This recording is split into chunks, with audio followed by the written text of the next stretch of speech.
மூணாவது சரணம் பார்த்தோம் அப்படின்னு சொன்னால், அனாதி ஜோதி நரனாய் பூலோகத்தில் ஜென்மித்து. அனாதி அப்படின்னு பார்த்தோன்னா ஆரம்பம் இல்லாத, ஆதி அப்படின்னா ஆரம்பம் உள்ள, ஆதியிலே அப்படின்னு சொல்லுவோம்ல. ஆதி அப்படின்னா ஒரு தொடக்கம் இருக்குது, ஒரு ஆரம்பம் இருக்குது அப்படின்னு பார்க்குறோம்.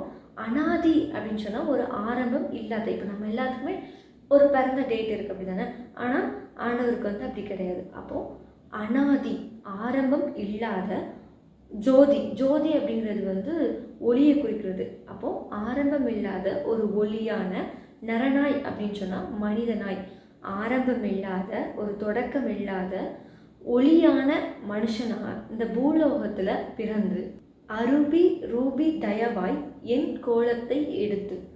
அரூபி அப்படின்னு பார்த்தோம்னா உருவம் இல்லாத. அரூபி அப்படிங்கிறது பல அர்த்தங்களை கொண்டாலும் இந்த இடத்துல வந்து உருவம் இல்லாத.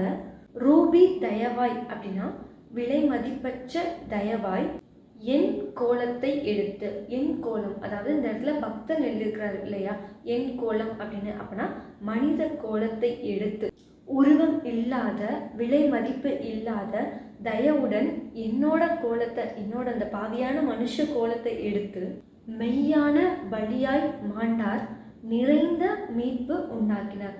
முன்னால் நம்ம பாவம் செய்யும்போது ஒவ்வொரு பாவத்திற்கும் நம்ம ஆடையோ இல்லைன்னா கோழியையோ வந்து பலி செய்து கொண்டு இருக்கும்போது இவர் ஒரு மெய்யான உண்மையான பலியாக வந்து மாண்டார். இனிமே வந்து நம்ம பலி கொடுக்க தேவை இல்லை அப்படிங்கிறதுக்கு ஒரு அடையாளமாக உண்மையான பலியா, சத்தியமான மெய்யான பலியாய் இவர் வந்து மாண்டார். இவர் மறிச்சது மட்டும் அல்லாமல் இவர் மறிச்சதுனால ஒரு நிறைந்த, ஒரு மிகுந்த மீட்பு, ஒரு ரட்சிப்பு வந்து இந்த உலகத்திற்கு உண்டாயிடுச்சு. முதல் சரணத்தில் பார்த்த மாதிரி ரொம்ப வேதனைப்பட்டு சிலுவையில் தொங்குறாரு.